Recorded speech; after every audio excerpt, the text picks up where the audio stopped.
Hello.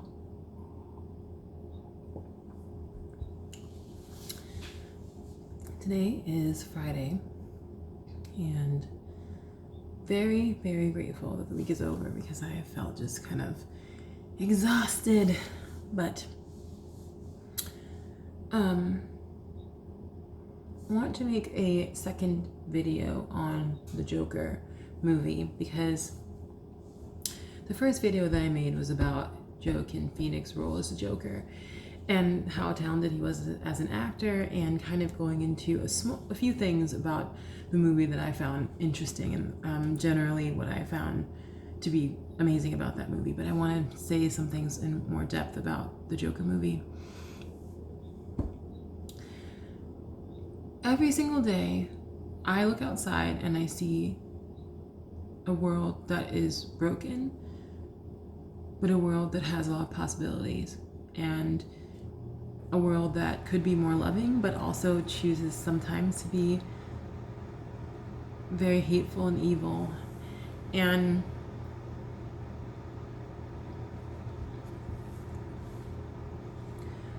I think that one of the most interesting parts of watching the Joker movie was the kind of contrast between kindness and hate that I saw in Joker.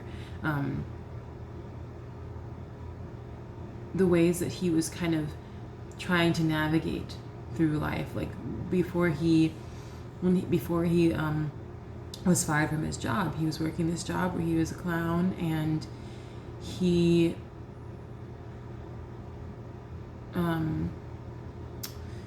where was he? He was at a children's hospital, and then a gun fell out of his pocket, and he ended up getting fired, and he was basically framed. And one of his coworkers said that he was bribed, or that he was trying to like sell the gun off of him or something like that. The gun was being sold to him, or I don't remember what it was specifically, but he ended up losing his job as a clown. And you know what happens in the movie when everyone was going through economic problems and there was all this rioting and all that stuff, and then to put on top of that his mental problems, losing his job was very, very hard on him, and it kind of threw him into this turmoil where, to the point when after he lost his job, well, he wasn't on the train. I'm trying to figure out when he killed those 3 guys. But basically, after he lost his job, he started to spiral down into this insanity. And there are so many interesting parts of the movie. But also at the same time, he was able to care for his mom, even though he had these mental problems and he was on medication, which social services ended up cutting because when they lost funding, he lost the funding for his meds. But also he was taking care of his mom, who she seemed at first to be debilitated by age and probably by some sort of mental or physical ailment. But then we figure out that it's something else later on, and that's probably just the strain of that caused her death, Penny Fleck. But the Joker was not a bad guy. And I mean, in the movie, he wasn't a bad guy. To me, he was a man who was driven insane by injustice, and who basically wanted a good life and was dealt a hand that was hard for him, of these horrible circumstances where he was adopted, and his mother, which I didn't know any of this stuff about Joker, because all the other movies that you see are about the negative effects of Joker after he is Joker, but you don't see why people become that way. And so he was adopted by a mom that had a lot of problems, and you see when he gets the folder from the psych ward that his mother was at, that she basically was abusing him, neglecting him, and she had him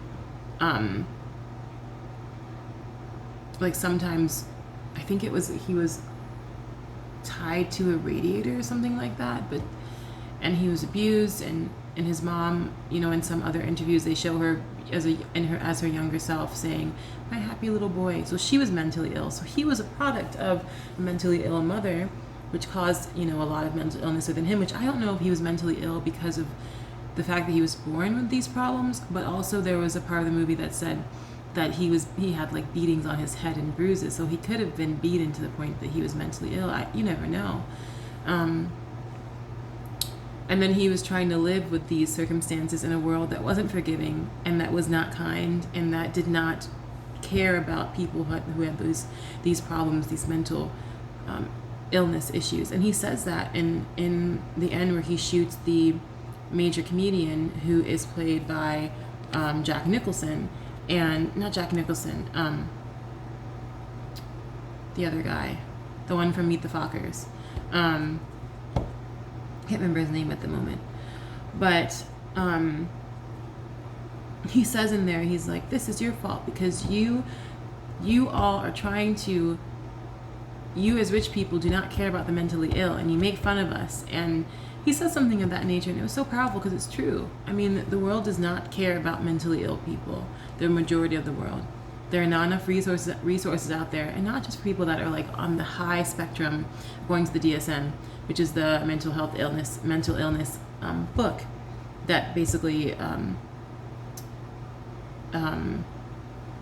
diagnoses people on different spectrums and gives them some sort of diagnosis, but doesn't even look after people that have mild depression. Like I have major depressive disorder and probably some other things that I was told that I have, but it doesn't even look after people that are mildly depressive, that need someone to talk to, that need like maybe a slight mood stabilizer that doesn't have other side effects, that maybe is made from some organic product, which is out there. But the thing is, the pharmacy industry wants you to stay stuck on meds, so they put you on things that will continue to keep you. It's like a drug. It is a drug. But mental illness is a really big issue, and I don't think anyone is bad, per se bad. I think that people have been dealt hands that sometimes they can deal with and sometimes they can't. But I do think that there is evil out there. Not that mentally ill people are evil. I do not think that. But I think that, because I think a lot of people think that just because someone's mentally ill, that they're going to do bad things or they're going to be dangerous and harmful. Sometimes when people are mentally ill, they can come off as potentially dangerous or a threat, which is why you have to have boundaries. Because some people who have mental problems, like, they don't have boundaries. And even people that are driven to insanity by just the natural things that happen in the world that are negative can maybe not be driven to a point where their brain is changed in ways that their brain is literally transformed. But the trauma of that can transform the thought process, and it can I take that back. It can change the way that you think about things mentally. But I was just so impressed by the movie, and I really worry about our world in terms of how we're going to deal with people that are mentally ill, and if we continue to live in a world where the economy is basically the rich profit from the poor, and then people are going to have to pay a lot for their rent, but minimum wage is not going up, but the cost of rent is going up. I mean, I don't know how people are going to be able to stay sane because the world is not kind to those that are different. And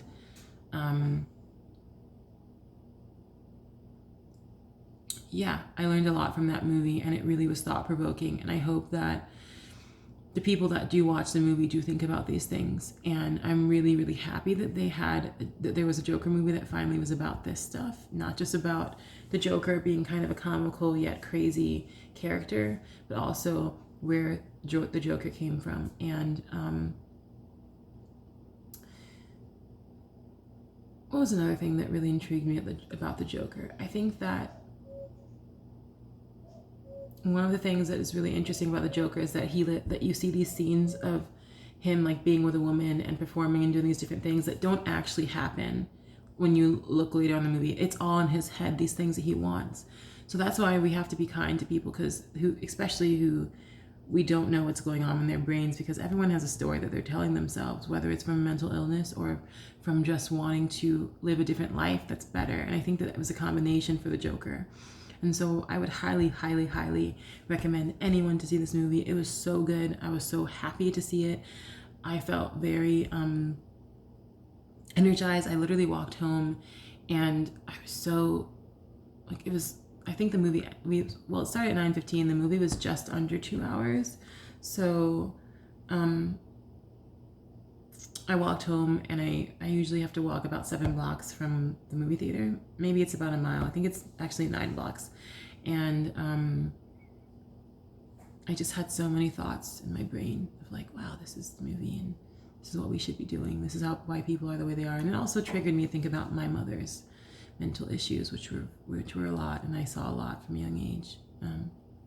Yeah, be kind to people that are mentally ill, and like I said before, let's take care of the jokers because they need us. And protesting and resisting is great, but we have to eventually find a common ground, because we can't be protesting and hating each other forever.